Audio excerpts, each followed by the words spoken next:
કેમ છો મિત્રો? લાસ્ટ ક્લાસમાં આપણે શીખ્યા કે ડબલ અટેક અને સ્ક્યુઅર અટેક કેવી રીતે થાય. એની આપણે ત્રણ પઝલ્સ પણ સોલ્વ કરી અને હું આશા રાખું છું કે તમે વર્કબુક થીમ ઉપર તમે એ જે 3 પઝલ છે એના સિવાયની પઝલ્સ તમે સોલ્વ કરવાનો ટ્રાય કર્યો હશે અને તમને આવડ્યું પણ હશે. આજે આપણે બીજી એવી મિડલ ગેમ થીમ્સ જોવાના છીએ. પહેલી છે બેક રેન્ક, બીજી છે ડિસ્કવર અટેક, ત્રીજી છે ડિસ્કવર ચેક. હા, તો સૌપ્રથમ આપણે શરૂઆત કરીશું બેક રેન્ક થીમ ઉપરથી. હવે નામ ઉપરથી તમને ખ્યાલ આવી જાય કે બેક રેન્ક એટલે કે લાસ્ટ રો જે છે એનો યુઝ કરીને ક્યાં તો આપણે ચેકમેટ કરવાની છે, ક્યાં તો પછી આપણે એડવાન્ટેજ લેવાનું છે. ચાલો સમજીએ કેવી રીતે આપણે બેક રેન્ક મેટ કરી શકીએ કે બેક રેન્કથી ફાયદો ઉઠાવી શકીએ.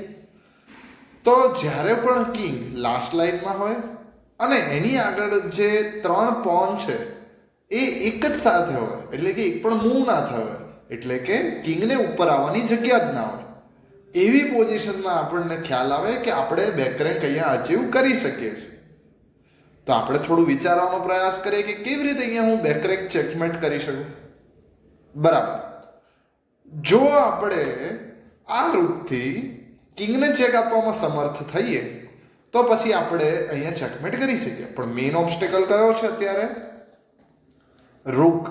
જે F8 ઉપર રૂક છે એ આપણને નડી રહ્યો છે. ચાલો એને આપણે કેવી રીતે હટાવી શકીએ? તો અહીંયા આપણે આપણી ક્વીનથી ચેક આપી શકીએ છીએ. કિંગ મારશે, ત્યારબાદ આપણે આપણા રૂકથી ચેક આપી શકીએ છીએ. યસ, હવે કિંગ પાસે બીજા એક પણ ઓપ્શન નથી, એટલે એને કિંગને મારવું જ પડશે. ત્યારબાદ અહીંયા આપણે જોઈ શકીએ છીએ કે આ બિશપ E7 વાળો સ્ક્વેર કવર કરી રહ્યો છે. આથી આપણે અહીંયા ઇઝીલી લાસ્ટ લાઇનમાં ચેક આપીને લાસ્ટ રોનો યુઝ કરીને બેક રેન્ક ચેકમેટ કરી શક્યા છે. તો તમને એક બેઝિક એક્ઝામ્પલ ઉપરથી ખ્યાલ આવી ગયો હશે કે આ બેક રેન્ક એટલે શું. બરાબર, ચાલો આપણે આગળ વધીએ. હવે ફરીથી બેક રેન્કની જ થીમ ઉપર આપણે ચેકમેટ ગોતવાની છે આ પઝલ ઉપર. ચાલો જોઈએ કેવી રીતે ગોતી શકીએ. તો અહીંયા આપણે અગાઉ શીખ્યા એમ કે કોઈ રૂક કે ક્વીન અહીંયા આવીને જો ચેક આપી દે કિંગને તો એ ચેકમેટ થઈ જાય છે. કેમ? કારણ કે એને એ રોને એ રૂક કે ક્વીન કવર કરે છે અને એની ઉપરનું રો એ એના પોન દ્વારા કે કોઈ પીસ દ્વારા રોકાયેલું હોય છે, એટલે એનો કિંગ ક્યાંય જતો નથી અને ચેકમેટ થાય છે. તો તમે બધા વિચારી લીધું હશે કે રૂકને જો આપણે E8 ઉપર મૂકીએ તો શું થઈ જાય? Check and mat. રૂક વચ્ચે આવશે પણ આપણે એને ઇઝીલી કેપ્ચર કરી લઈએ એટલે શું થઈ જશે? Check and mate. ચાલો ફટાફટ આપણે બેક રેન્ક થીમ ઉપર ત્રીજી પઝલ સોલ્વ કરીએ. હવે તો તમને આવડી જ ગયું હશે આપણે શું કરવાનું છે. હા, આ રૂકથી આપણે અહીંયા ચેક આપવાનો છે. રૂક E8. હવે એની પાસે એક જ ઓપ્શન છે કે આ રૂકને વચ્ચે લાવીએ.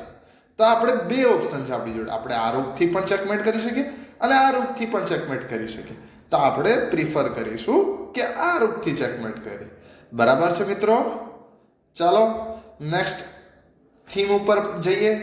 નેક્સ્ટ થીમ આવે છે ડિસ્કવર્ડ અટેક. હવે તમને થશે કે આ ડિસ્કવર અટેક એટલે શું? ચાલો જોઈએ ડિસ્કવર અટેક શું છે. હા, જ્યારે આપણે કોઈ પીસને ટાર્ગેટ કરી રહ્યા છે, આપણે ક્વીનથી એના રૂકને ટાર્ગેટ કરીએ, પણ વચ્ચે આપણો જ કોઈ પીસ આપણને ઓબ્સ્ટેકલ બનતો હોય, તો આપણે એ પીસને એવી રીતે મૂવ કરીએ કે જેનાથી કોઈ બીજા પીસ ઉપર અટેક પણ થાય અને સાથે સાથે જે આપણો મેઇન પીસ છે એ એના ટાર્ગેટને અચીવ કરી શકે. તો અહીંયા આપણો મેઇન પીસ છે ક્વીન, F4 ઉપર એ D4 ઉપરના રૂકને અટેક કરી રહ્યો છે, પરંતુ આપણો જ પીસ જે નાઇટ છે એ વચ્ચે E4 ઉપર છે. તો આપણે E4 વાળા નાઇટને એવી રીતે મૂવ કરીએ કે જેનાથી ક્વીન એ રૂકને કેપ્ચર કરી શકે. ચાલો વિચારો કેવી રીતે કરી શકીએ. બહુ સરસ. જો નાઇટને આપણે અહીંયા મૂકીએ તો ચેક આવશે, એટલે એને ચેકને માટે ક્યાં તો કિંગનો મૂવ કરવો પડશે, ક્યાં તો પછી એ નાઇટને મારવો પડશે. તો આપણે ઇઝીલી આપણી ક્વીનથી જે આપણો ઓરિજિનલ ટાર્ગેટ હતો રૂક, એને આપણે કેપ્ચર કરી શકીશું. તો મિત્રો, આને જ કહેવાય ડિસ્કવર અટેક. ખ્યાલ આવ્યો?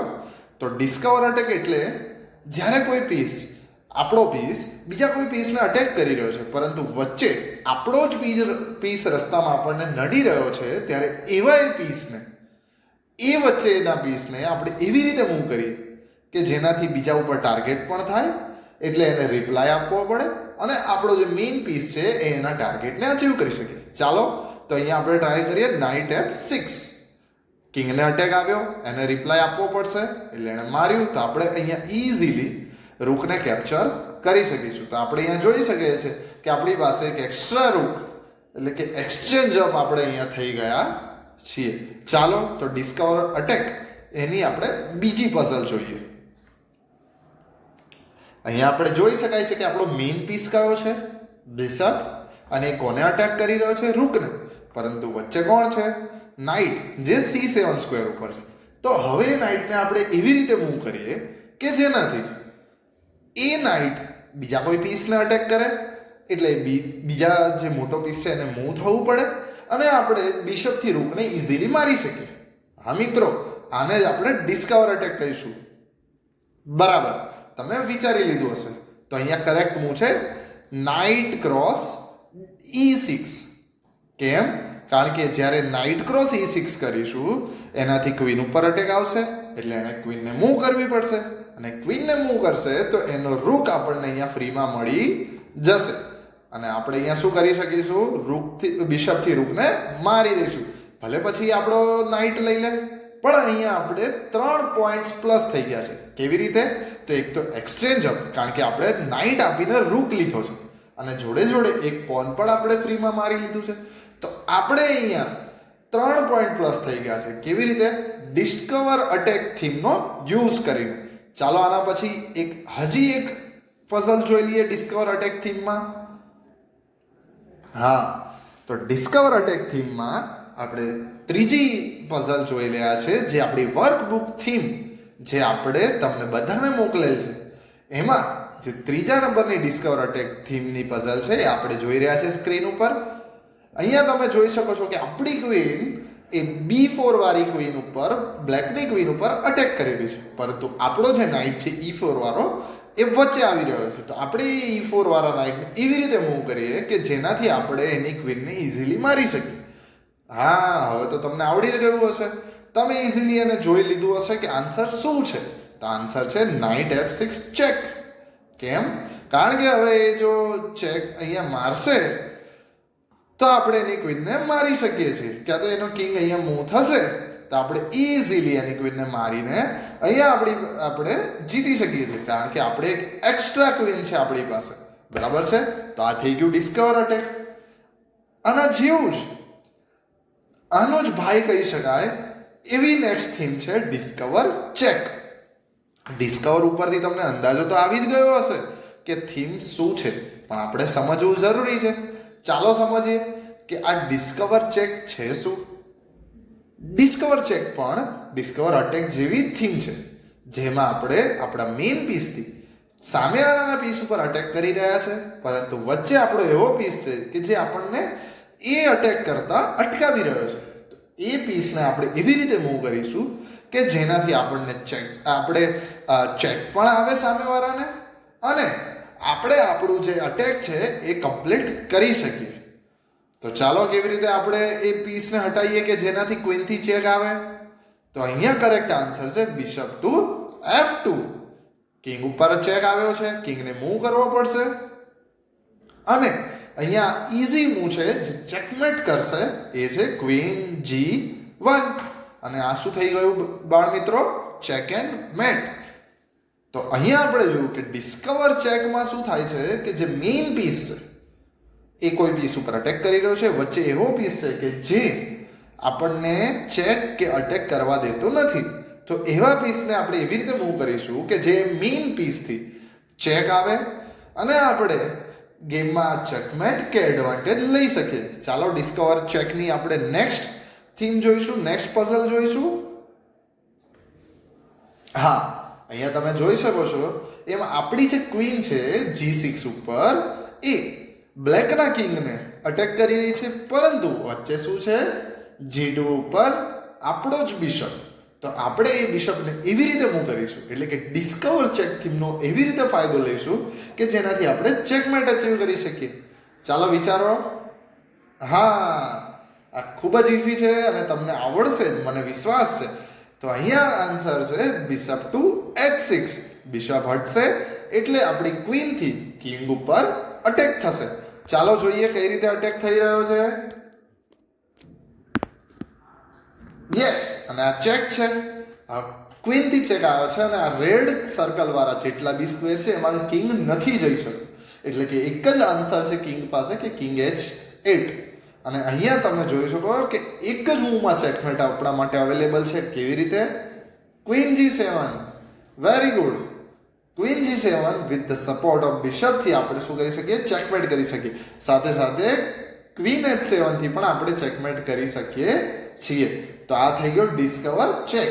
હજી આપણે ડિસ્કવર ચેકની થીમમાં હજી એક પઝલ સોલ્વ કરવાનો ટ્રાય કરીશું. ચાલો. બહુ સરસ.